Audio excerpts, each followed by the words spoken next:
பணியோடும் சந்தோஷத்துடன் செய்து கொண்டிருக்கிறோம்.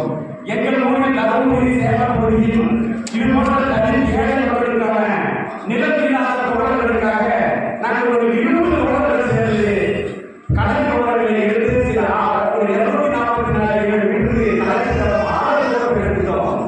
ஆனால் நிலத்தேடி ஒரு 12 நிலங்களை கண்டுபிடித்திருந்தோம். இன்னும் 800 நிலங்கள் தேவைப்படுகிறது, மனையில் தேவைப்படுகிறது. அது அறியாமல்